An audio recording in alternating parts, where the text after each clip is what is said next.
Hey, what's up, guys? This is another episode of Vicious Rants. It's me, Tim Vicious, the often imitated, never duplicated. Sorry about that. Part of my old gimmick when I was wrestling. Couldn't be helped. Anyways, first off, thanks to everyone that watched the last episode, gave shout-outs, all that stuff. I honestly didn't expect it to go that well, and apparently it did. Thank yous. Also, in case you couldn't tell, throat's a hell of a lot better than it was last week. So, at least now I don't sound like this. Well, I was gonna do this episode as a little spin so that way you guys had some idea on who I was, but I decided to change it up. Instead, dropping a pipe bomb. This one's on John Hulk Hogan Cena. And I call him that because he is the modern day Hulk Hogan. I mean, what the hell? I mean, does anyone above the age of 14 and have a set of balls actually think Cena is half decent? Really? I mean, I'm not trying to be like Miz, but really?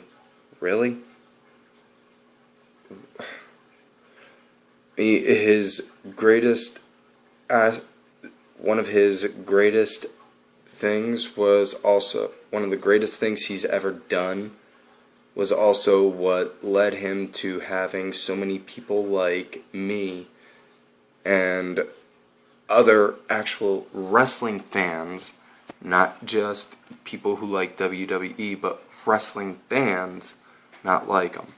The fact that he held the title for 380 something days.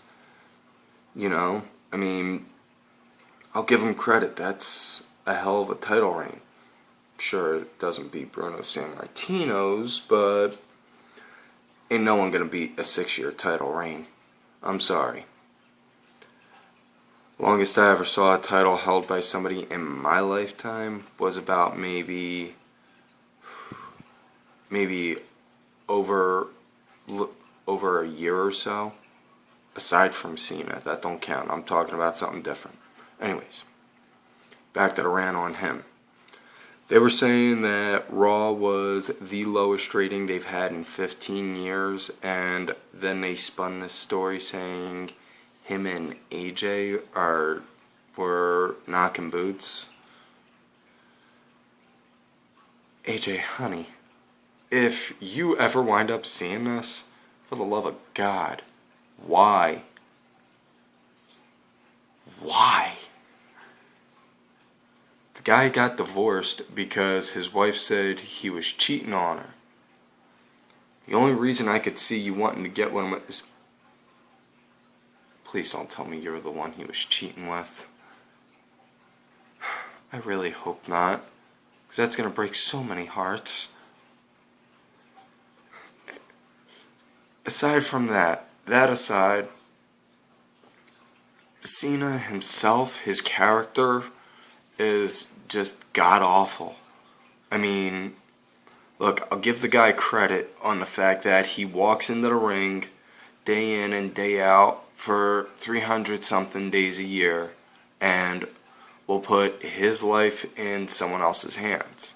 Even if it's the same match, the same moves, everything that they've done 20 million times before. Fact is, you're still putting your life in someone's hands with that.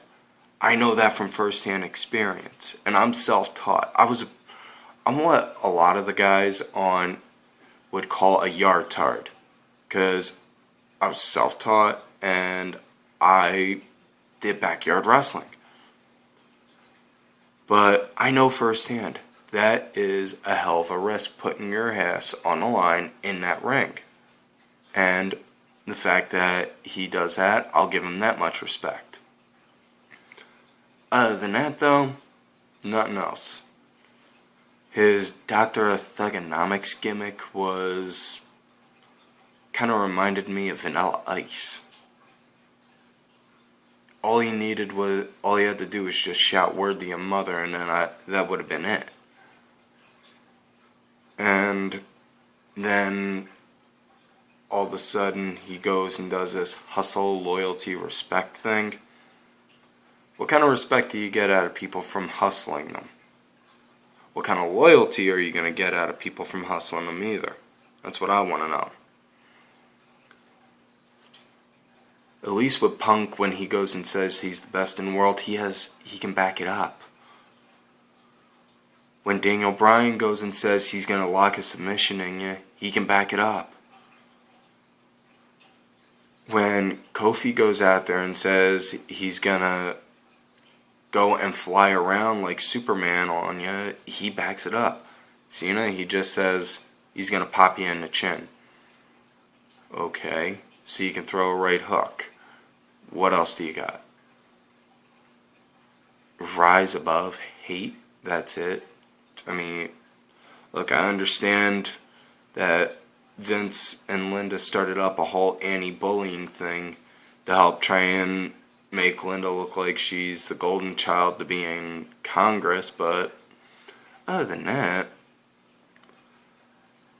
it's you having him be the poster boy, and the man knows maybe 8 wrestling moves altogether.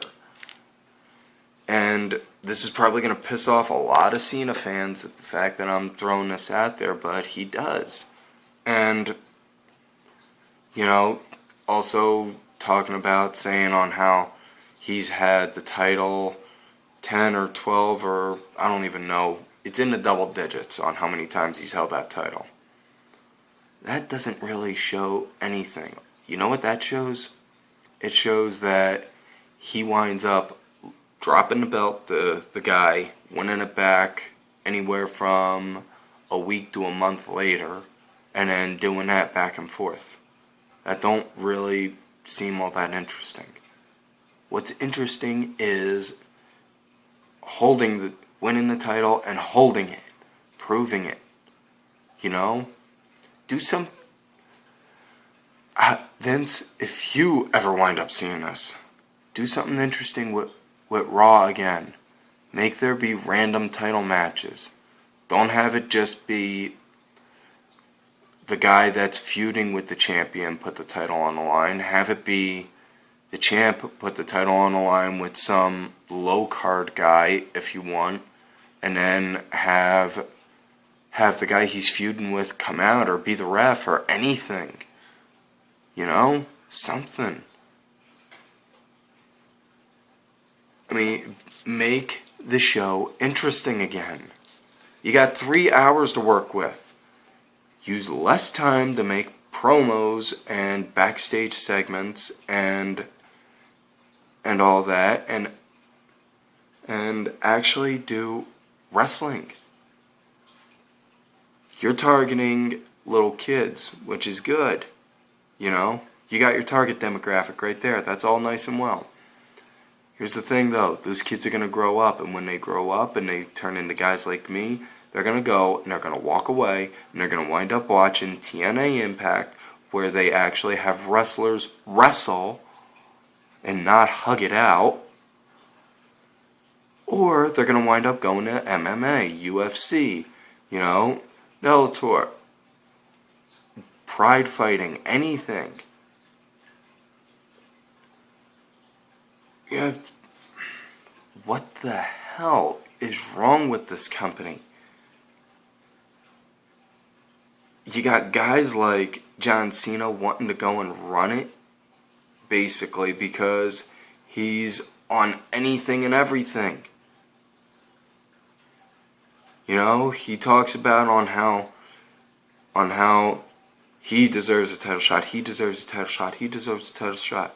Hey, you know who else also deserves a title shot? Tyson Kidd. You know who else also deserves a title shot? Anyone else that's not named Cena. It's the cold hard truth. Tensai is good for being a mid-card bad guy, being a mid-card heel.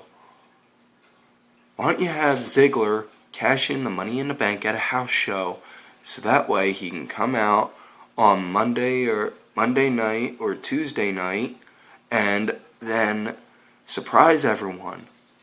That way and don't have the commentators go and say anything saying that he cashed it in at a house show. Just have him say, "Oh my God, he must have cashed it in when we were at whatever."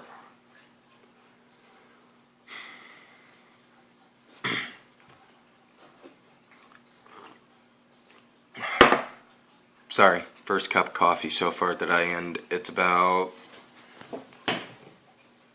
just about 9 o'clock. Yeah, this has been bottling up for a while. I mean, you have, and with the lumberjack match on Raw, they say it was the biggest one in the history of Raw. No, it wasn't. You had maybe 30-something guys there, and a 40-year-old 7-foot dude standing by the table trying to look like a big bad guy. Big Show hasn't been a hot commodity since 97, 98 maybe. Yeah, and you got all this potential in the back, and you waste it.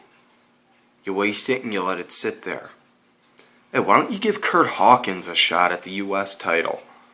It's a title meant for jobbers. I mean, hell, you let Zack Ryder have it. And if you're going to let him hold a title, why not let his old tag team partner, let Kurt get some time to shine? You know? Get rid of Slater because nobody likes him, and the guy looks like he can do it.